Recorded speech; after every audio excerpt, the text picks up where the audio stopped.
Hi, today I thought I'd talk about something that shows up quite a bit in my burnout and those kind of cycles that happen for me, and that is actually my menstrual cycle and what I go through the month. And as I'm getting older, getting towards perimenopause and menopause, I'm noticing that my PMS symptoms are much stronger. And for me, they can be very, very intense. So I thought what we talk about today is kind of what happens, the kind of stuff that I notice, the things I've learned not to do, what I do instead, and also kind of like why this might be relevant to you and why it might help. Okay, we'll see how we get with that. And one of the things that happens quite strongly for me in the 2 or 3 days before my period starts is I will get very low mood. So it feels like everything weighs down on me. It's almost like a form of depression where I feel it really, really intensely. And I feel like my life is falling apart. I feel like everything's wrong. I'm wrong. I'm failing at everything. I'm not coping. My business isn't working. I'm on the wrong track. I'm doing the wrong things. And nothing I do is really important and I don't matter. And all of these thoughts go through my head. And it's like on a loop where I get stuck in this kind of negative spiral down and down and down. Even though I know when it's happening, I know it's my hormones. I know that's why it's happening. I know that I don't really believe those things, but it becomes very, very intense. And so I start to be unsure as to what is really, what's really me and what's really the hormones. And it becomes kind of quite blurred along those lines. So what I used to do is I'd be very reactionary during those times. So I feel very negative about myself. I would go very within myself, but I may do things like blow up my business. I might decide to pivot in my business or change the way I'm doing something, a bit of the marketing or my messaging, because I'll feel like it's not working. And very much to do with, and I know that estrogen regulates dopamine. So almost what happens is because my estrogen levels are dropping, my dopamine levels start to drop. And it becomes very hard to regulate my dopamine. So then I struggle with even the positive things don't really feel as positive because I'm starting from a much lower base. And so I'm struggling to produce the dopamine. And so that leads me to doing almost reckless things because I want to just give up on something or give up on or stop this or not do that because I feel like it's just too much and I don't want to do it and I can't do it and I can't cope with it and it doesn't work. So then it's a real issue and it might cause problems in relationships, problems in work, problems in my business, with my family and my child and my parenting and my belief about myself, and all of these things go out of whack. So kind of what I've learned to do during this cycle is to not make business decisions. So if I need to step away from my business for a couple of days because my brain can't equate what I'm doing with what's working or how it's working or anything like that, then I will step away and not actually do practical things or make any major decisions in my business because I know that they're going to be made from a point of disrupted hormones as opposed from a place of balance. And I try very hard. This is when I try. It doesn't always work, but it's not buying into those thoughts, okay? And this actually is valid for whatever is going on. When you start having thoughts and they are disruptive, negative, unhelpful thoughts, you don't have to believe them. And that's what I've been working on. I don't have to believe my thoughts. Just because I'm having those thoughts doesn't mean it's reality, because it's just a thought going round and round in my brain. And actually, if you analyze the thoughts in your brain, you have a lot of thoughts in a day, and there's a large proportion of them that are total nonsense. And so it's starting to kind of discern the fact that there's just stuff happening in your brain, and it's same as if you're watching a TV program. You don't have to believe it's true. Most of the time it's not. And it's the same with the thoughts in your brain. You don't have to believe anything that's going through your brain as truth. And this is something that I will do quite often. I will isolate myself, and I will also try to logic my way out of the negative and emotional feelings. And that's when I start to think, oh, well, okay, maybe this is the reason I feel like this, and and then I'll start to want to make changes. So it's starting to realize I do not need to logic my way out of it. I can find alternatives to deal with that situation, to deal with how I'm feeling. I don't have to find a solution. I don't have to fix it. I just have to survive it, because I know that in a week's time, I'm going to feel like a very different person. It might only be 3 days.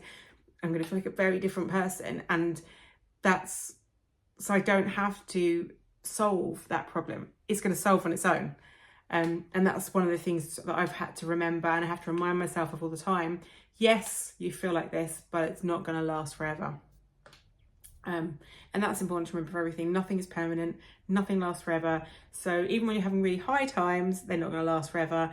And if you have really negative feelings, really negative emotions, it will pass, and you will get through it and experience something else. And that's what I always have to remind myself when I feel like that. Yeah, I feel really bad, I'm going to do it. So what I've learned to do instead, right? So we know now, like, all the things that I shouldn't be doing. So no business decisions, like none of these kind of things, not believing my thoughts, what to do instead. So I will often try and do very grounding,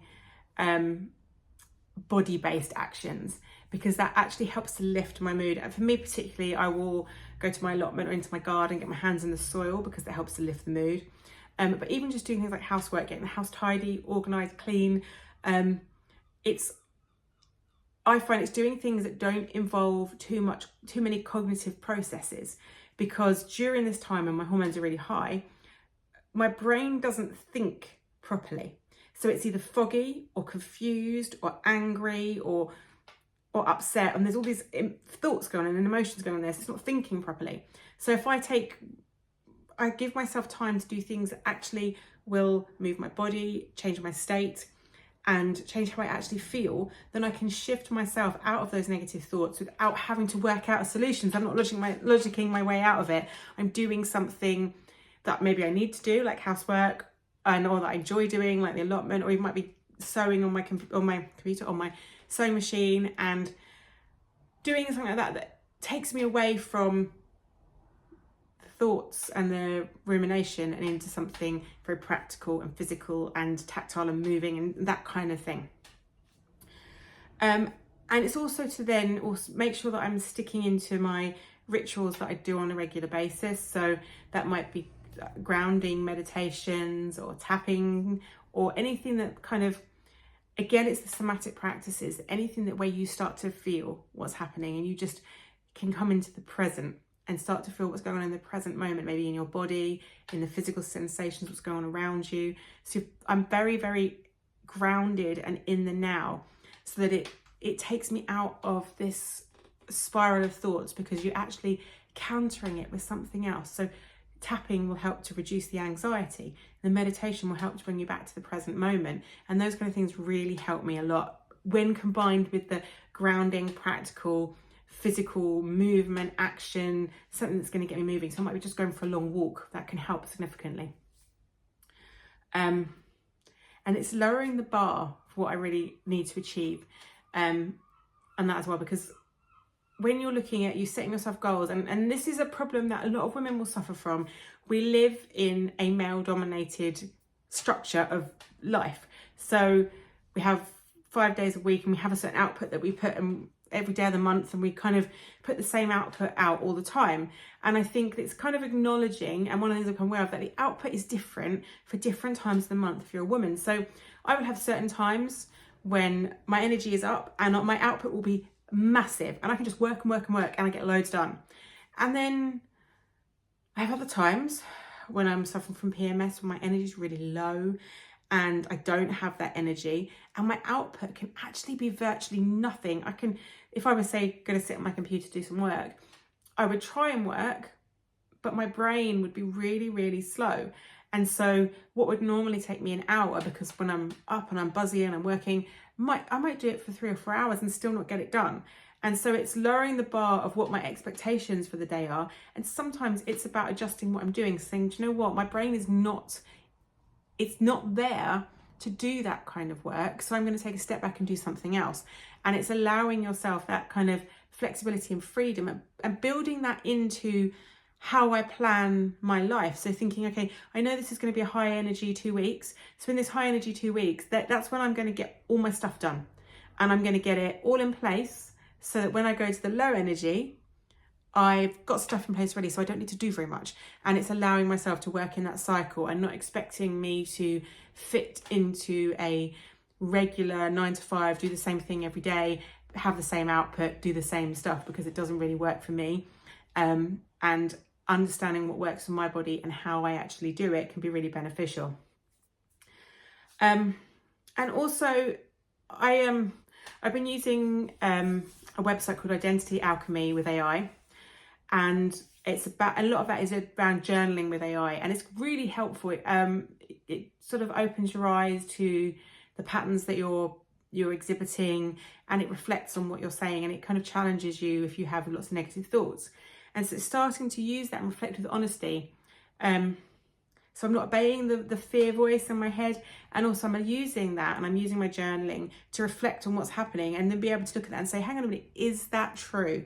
And starting to kind of use that as a mantra, to think, to challenge it. Is that actually true?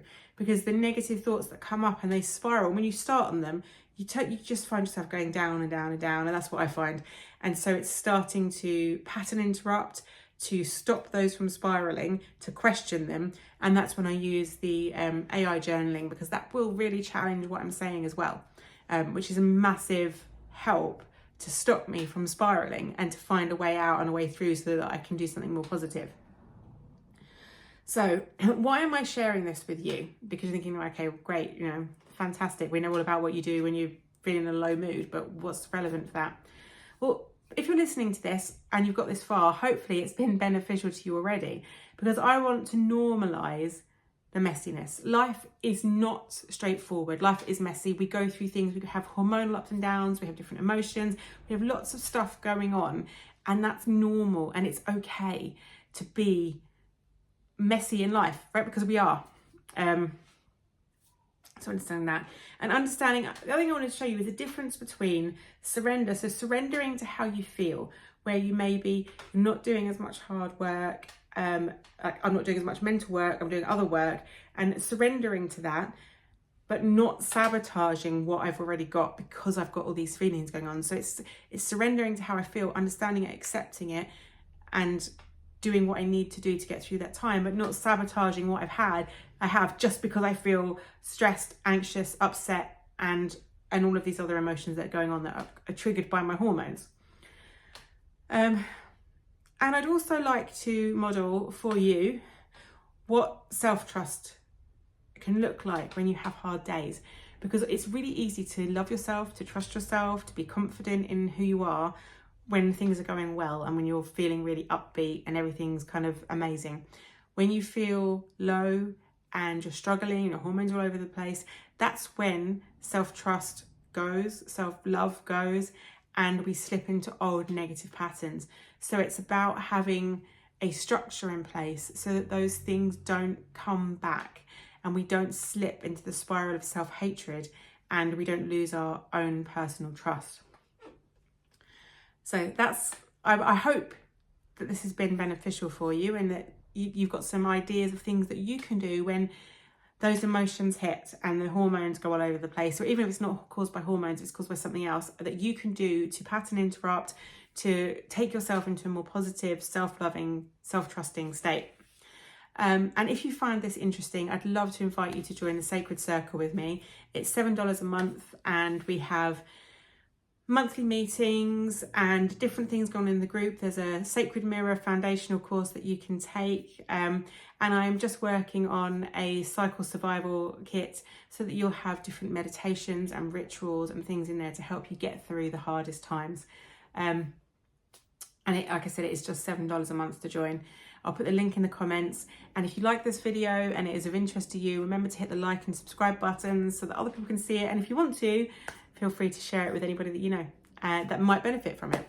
And I'll see you again soon in the next video.